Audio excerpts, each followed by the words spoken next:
નમસ્કાર વિદ્યાર્થી મિત્રો, કેમ છો? મજામાં? તો આજે આપણે રાસાયણિક પ્રક્રિયાના જે પ્રકારો શીખી રહ્યા છે. અત્યાર સુધી આપણે બે પ્રકારો શીખી ગયા. પહેલો જોયો કે સંયોગીકરણ પ્રક્રિયા, એની તદ્દન વિરુદ્ધ વિઘટન પ્રક્રિયા. તો આ બે પ્રકારો જોયા છે. બે ખૂબ જ મહત્વના છે. આજે એક ત્રીજો પ્રકાર જોઈશું. આજે આપણે એક જ જોઈશું પણ એનો બરોબર ગહન અભ્યાસ કરીશું. વિસ્થાપન પ્રક્રિયા. તો પહેલા આપણે એનો સાદી ભાષામાં સમજી લે કે વિસ્થાપન પ્રક્રિયા એટલે શું. કે આપણે કોઈ જગ્યાએ બેઠા હોઈએ, બસમાં આપણે બેઠા હોય, બેની સીટમાં બેઠા હોય અને કોઈ વ્યક્તિ કદાવર વ્યક્તિ આવે ને આપણને ઊભા કરીને કે ચલો ઊભા થઈ જાઓ, આપણે ઊભા કરીને પોતે બેસી જાય, આપણે જોતા રહી જઈએ કે આ શું થઈ ગયું. તો એક વિસ્થાપન પ્રક્રિયા કહેવાય. કેમ આપણે ઊભું થવું પડ્યું? કારણ કે એની સક્રિયતા યાની કે તાકાત વધારે હતી. તો આપણે અહીંયા સેન્સર લેશું જે તત્વની સક્રિયતા વધારે એ તત્વ બીજા તત્વનો વિસ્થાપન કરે. બીજો પ્રકાર આવશે આજે દ્વિવિસ્થાપન પ્રક્રિયા. એ જ આપણે બસનું ઉદાહરણ લઈએ કે આ બાજુ 2 ની સીટ છે, આ બાજુ 3 ની સીટ છે, કે આ સંબંધી આડાવડા બેઠા છે, તો આપણે કહીએ તમે આ બાજુ આવતા રહો, હું આ બાજુ જતો રહું. તો એને દ્વિવિસ્થાપન પ્રક્રિયા તરીકે ઓળખવામાં આવે છે. તો સૌથી પહેલા આપણે વિસ્થાપન પ્રક્રિયા એટલે કે એક વિસ્થાપન પ્રક્રિયાનો અભ્યાસ કરીશું. એની વ્યાખ્યા પર ધ્યાન આપીશું કે જે રાસાયણિક પ્રક્રિયામાં વધુ ક્રિયાશીલ તત્વ ઓછા ક્રિયાશીલ તત્વનું તેના સંયોજન યાની કે દ્રાવણમાંથી વિસ્થાપન કરે, તો તેવી પ્રક્રિયાને વિસ્થાપન પ્રક્રિયા અથવા એક વિસ્થાપન પ્રક્રિયા તરીકે ઓળખવામાં આવે છે. મેન શબ્દ આવો જોઈએ, વધુ ક્રિયાશીલ તત્વ ઓછા ક્રિયાશીલ તત્વનું વિસ્થાપન કરે. તો આપણે જોઈશું એનું ઉદાહરણ.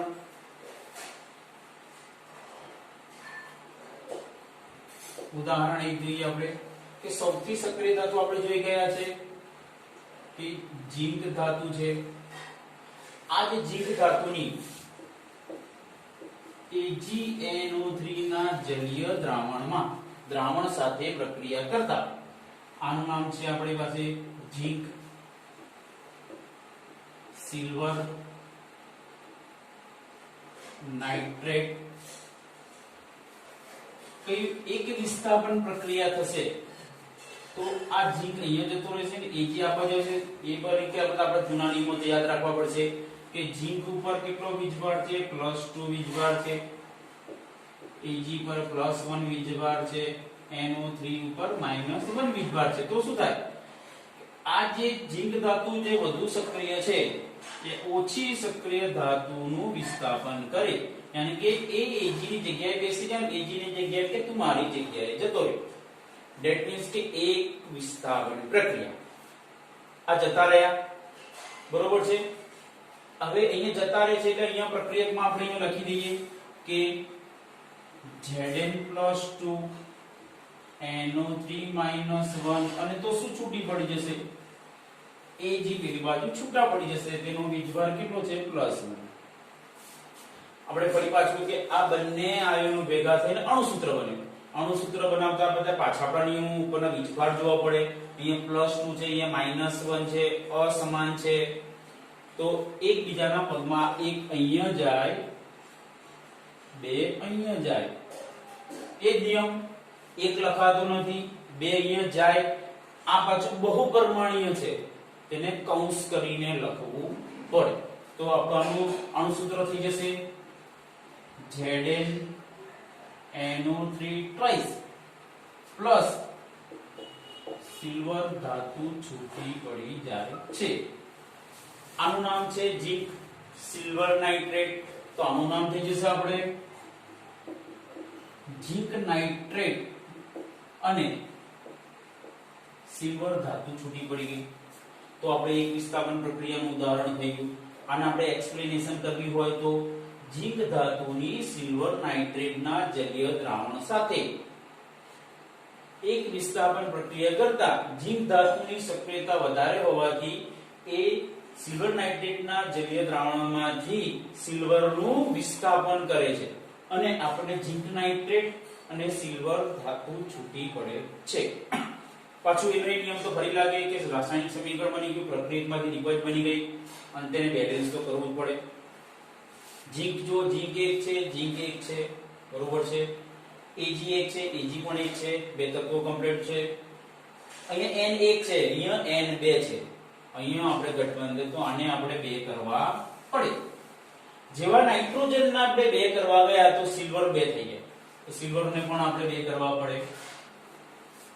ઝીંક તો એક જ છે. આ બાજુ ઓક્સિજન 3 દુ 6 છે, આ બાજુ પણ 3 દુ 6. આમ સમગ્ર સમીકરણ કેવું થઈ ગયું કે સમતોલિત સ્વરૂપમાં થઈ ગયું. આને આપણે સમજાવી દેવાનું.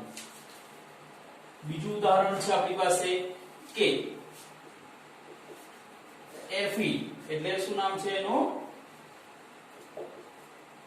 ફેરસ.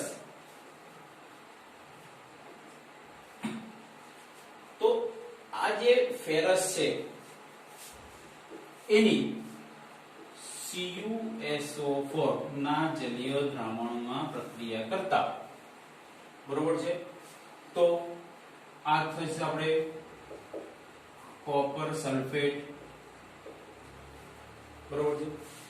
હવે આના વીજભાર જોઈએ કે Fe પર +2 વીજભાર છે, કોપર ઉપર +2, SO4 પર -2. તો અહીંયા આપણ આપણી પ્રવૃત્તિ 1.9 પ્રકારની છે કે જ્યારે પ્રક્રિયા થાય છે ત્યારે આનો રંગ કથ્થાઈ રંગનો હોય છે. કયું છે? કોપર ધાતુનો રંગ કેવો છે?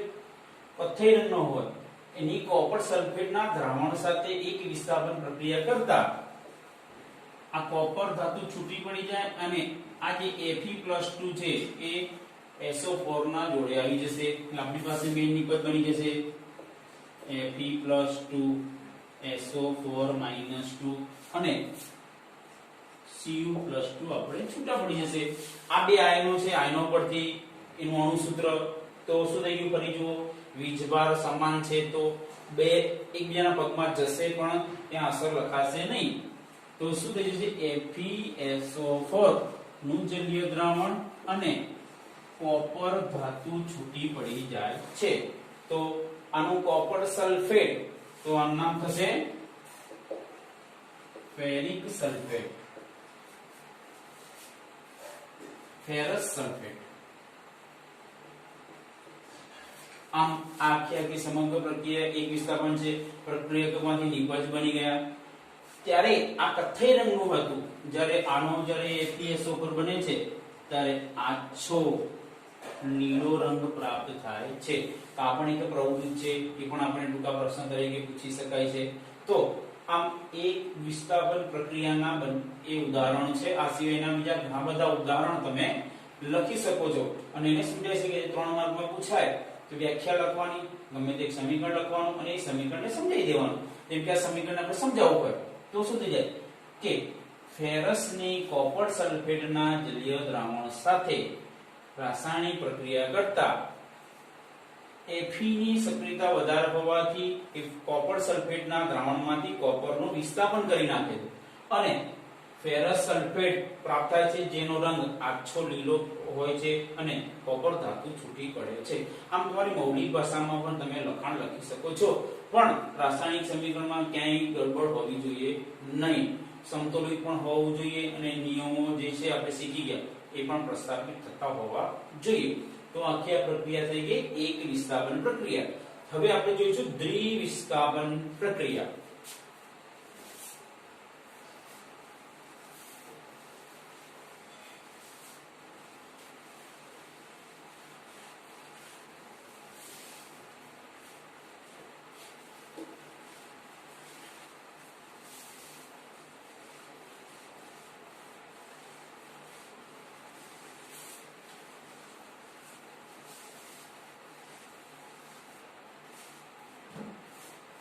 બીજી પ્રક્રિયા છે આપણે દ્વિવિસ્થાપન પ્રક્રિયા. તો વિદ્યાર્થી મિત્રો, આપણે સાદા એક ઉદાહરણથી આપણે શીખી ગયા કે જે રાસાયણિક પ્રક્રિયામાં બે પ્રક્રિયકો વચ્ચે આયનોની આપલે થતી હોય. આપણે વાત કરી કે બસમાં બેઠા હોઈએ, પેલા વ્યક્તિને કહ્યું અહીંયા આવતો રે, હું અહીંયા જતો રહું, તો શું થાય કે વ્યક્તિની અદલાબદલી થાય. તો અહીંયા આયનોની અદલાબદલી થાય કે બે પ્રક્રિયકો વચ્ચે પ્રક્રિયા થઈ અને આયનની આપલે થાય તો તેવી પ્રક્રિયાને આપણે દ્વિવિસ્થાપન પ્રક્રિયા તરીકે ઓળખવામાં આવે છે. તેની વ્યાખ્યા થશે આપણે શરૂઆતથી કે જે રાસાયણિક પ્રક્રિયામાં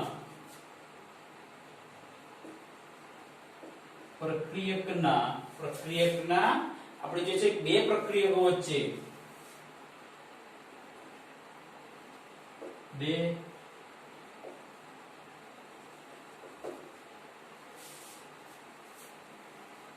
પ્રક્રિયામાં બે પ્રક્રિયકો ના જે આપણે કહીએ છીએ કે આયનોની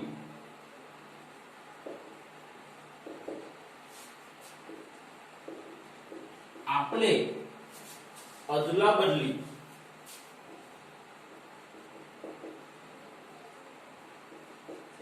થાય તો તેવી પ્રક્રિયાને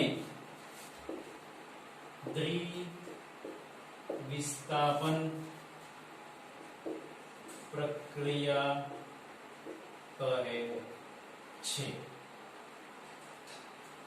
તો આપણે આના પણ ઉદાહરણ જોઈશું. વ્યાખ્યા ખૂબ મહત્વની છે, તેમાં સેજ પણ આગુ બાજુ ન ચાલે કે જે રાસાયણિક પ્રક્રિયામાં બે પ્રક્રિયકો વચ્ચે આયનોની આપણે અદલા બદલી, આ ખાસ શબ્દ આવવો જોઈએ, એના નીચે અંડરલાઈન કરો એટલે તરત પ્રક્રિયકની જે સાહેબની નજર જાય એટલે તરત વ્યાખ્યા સાચી થઈ જાય.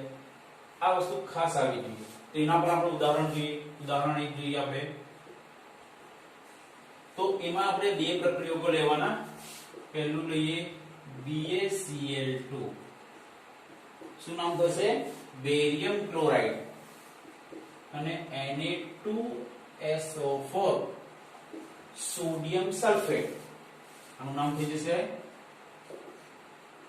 Barium chloride sodium sulphate.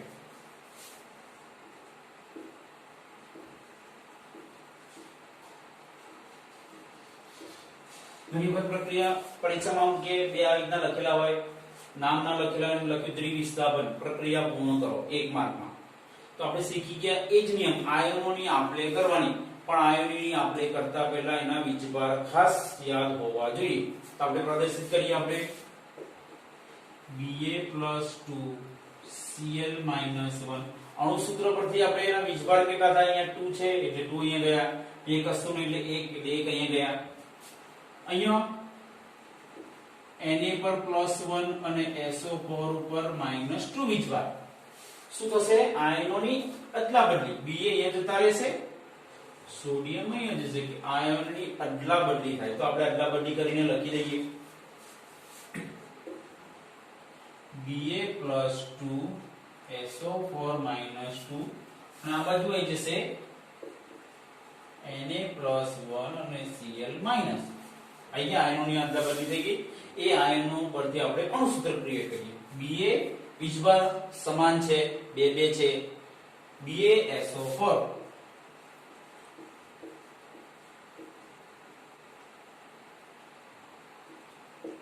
અને આના પરથી બની જશે આપણે NaCl નું જલીય દ્રાવણ બનીએ.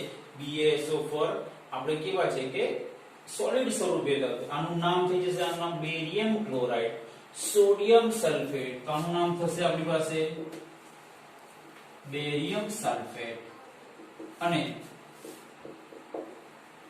Sodium chloride. તો બે આયનોની અદલા બદલી દ્વિવિસ્થાપન પ્રક્રિયા થઈ. જ્યારે જ્યારે સમીકરણ લખશો તો સેજ પણ ભૂલ પડશે નહીં. પ્રક્રિયકમાંથી નિપજ બની ગઈ, દ્વિવિસ્થાપન પ્રક્રિયા થઈ ગઈ. હવે કઈ વસ્તુ બાકી રહ્યું? હા, બેલેન્સ કરવાનું. બધા તત્વો જુઓ. Ba1 Ba1 Cl2 2 Cl2 1.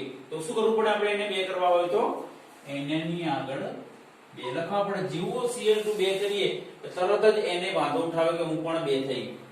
તો અહીંયા તો 2 જ છે, પ્રોબ્લેમ સોલ્વ.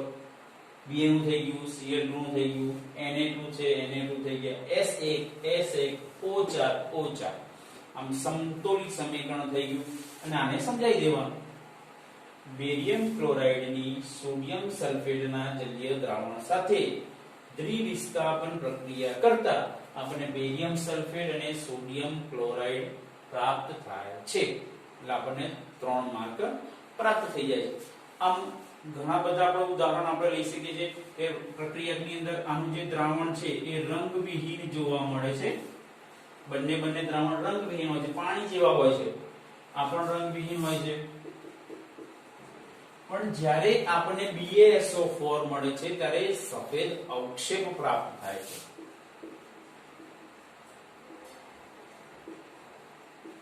સફેદ અવક્ષેપ એટલે કેવી રીતના જોવા મળે છે કે પાણી હોય અને પાણીની અંદર કોઈ કાગળના નાના ટુકડા કરીને નાખે અને હલાવી દે ત્યારે કેવું લાગે કે આપણને કે કાગળના ટુકડા પડ્યા છે, એ ટાઈપના સફેદ અવક્ષેપ પ્રાપ્ત થાય. તો આયા ક્યાંથી?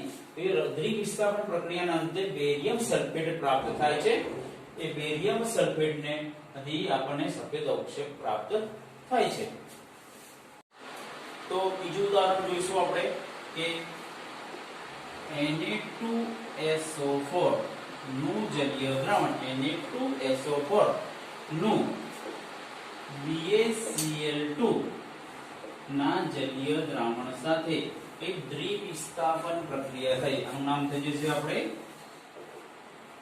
Sodium sulphate. આનું નામ થશે બેરિયમ ક્લોરાઇડ. તો એ જ નિયમ આપણને દ્વિવિસ્થાપન પ્રક્રિયા કરવા માટે આપણે એના આયનો પણ ખબર હોવું જોઈએ. તો આપણે જાણીએ છીએ કે Na પર +1 અણુ સૂત્ર પરથી વીજભાર પણ આપણે પ્રદર્શિત કરી શકીએ. અહીંયા 1 છે એટલે Na ના 1 થઈ ગયા. આ જે 2 છે SO4 એટલે SO4 નો વીજભાર કેટલો થઈ જશે? -2. અહીંયા થઈ જશે Ba+2 અને Cl-. શું થઈ ગયું દ્વિવિસ્થાપન? Ba+2 અહીંયા આવી જશે, Na+ અહીંયા જતા રહેશે. તો આપણે જવા દઈએ. તો અહીંયા આવી જશે આપણી પાસે Ba+2 SO4 -2 Na અહીંયા આવી જશે Na+1 Cl-1. આ બે આયનો પરથી એનું અણુ સૂત્ર આપણે ક્રિએટ કરીએ BaSO4. બંને પણ વીજભાર સમાન છે. અહીંયા +2 અહીંયા -2 એટલે BaSO4. અહીંયા પણ સમાન છે 1 NaCl. આપણે અહીંયા અણુ સૂત્ર બનશે BaSO4 કયા સ્વરૂપે? તો સોલિડ સ્વરૂપે. અને આના બને છે NaCl નું જલીય દ્રાવણ પ્રાપ્ત થાય છે. આનું નામ થઈ જશે આપણે બેરિયમ સલ્ફેટ સોડિયમ ક્લોરાઇડ. પ્રક્રિયામાંથી નિપજ બની ગઈ, દ્વિવિસ્થાપન પ્રક્રિયા થઈ ગઈ. તો અંતે કયું કામ બાકી રહ્યું? હવે બેલેન્સ કરવું પડે. ફરી એક તત્વને પકડો. પહેલું જે Na2 છે, પેલી બાજુ 1 છે, તો NaCl ના આગળ સહગુણક સ્વરૂપે 2 લખવા પડે. જેવું આપણે અહીંયા 2 લખીએ છીએ એટલે Cl2 આ બાજુ 2 થઈ ગયા. તો આ બાજુ ચેક કરીએ, અહીંયા 2 છે, S1 છે, S1 છે, O4 છે, O4 છે, જોતા રહેજો. Ba1 છે, Ba1 છે. આમ ફક્ત 2 મૂકવાથી સમગ્ર સમીકરણનું સંતુલન થઈ જાય છે. જો તમે આ ઉદાહરણ લખો છો તો પછી વ્યાખ્યા લખવાની, એનું ઉદાહરણ લખવાનું અને એને સમજાવી દેવાનું તમારી મૌલિક ભાષામાં કે સોડિયમ સલ્ફેટના જલીય દ્રાવણની બેરિયમ ક્લોરાઇડના જલીય દ્રાવણ સાથે દ્વિવિસ્થાપન પ્રક્રિયા થતા આપણને બેરિયમ સલ્ફેટ અને સોડિયમ ક્લોરાઇડનું જલીય દ્રાવણ પ્રાપ્ત થાય છે. આ મૌલિક ભાષામાં લખી અને આપણે આખી પ્રક્રિયા આપણે પૂર્ણ કરી શકીએ છીએ. આમ આજે આપણે 2 પ્રક્રિયાઓ જોઈ. એક જોઈ કે વિસ્થાપન પ્રક્રિયા, એની અંદર પાછા 2 ભાગ થયા. એક વિસ્થાપન પ્રક્રિયા, દ્વિવિસ્થાપન પ્રક્રિયા. બંને અલગ અલગ 3 માર્કમાં પૂછી શકે છે. તો 1 માર્કમાં પણ પૂછી શકે છે એકલું સમીકરણ આપીને. તો વિદ્યાર્થી મિત્રો આ પ્રક્રિયાનો ગહન અભ્યાસ કરો. આ પણ પ્રક્રિયાઓ કાલના જેમ વ્યાખ્યા પણ 5 વાર લખવાની. દરેક સમીકરણ જે PDF ફાઇલમાં છે એ દરેકે 4 સમીકરણ આપણે 5 વાર લખીશું. નામ સાથે, વીજભાર સાથે બધું લખીશું. જેમ જેમ પ્રેક્ટિસ થઈ જાય પછી તમે નીચેની લાઈન નહીં લખો તો ચાલશે વીજભાર વાળે, પણ જ્યાં સુધી ન આવડે ત્યાં સુધી તમે લખશો એ તમારી ભૂલ પડશે નહીં. તો ધીરે ધીરે આ ચેપ્ટર આપણે અંતિમ તબક્કામાં જઈ રહ્યા છે. ખૂબ જ મહત્વના પ્રશ્નો છે, તો રોજે રોજ તૈયાર કરવાનો આગ્રહ રાખો. કાલે આપણે એક નવી પ્રકારની પ્રક્રિયા જોઈશું કે ચોથા નંબરની છે કે ઓક્સિડેશન પ્રક્રિયા અને રિડક્શન પ્રક્રિયા. એ પણ ખૂબ મહત્વનું છે કે 11 12ના ધોરણમાં પણ આવે છે. એના બે જ સ્વરૂપે છે. તો આજે બસ આટલું.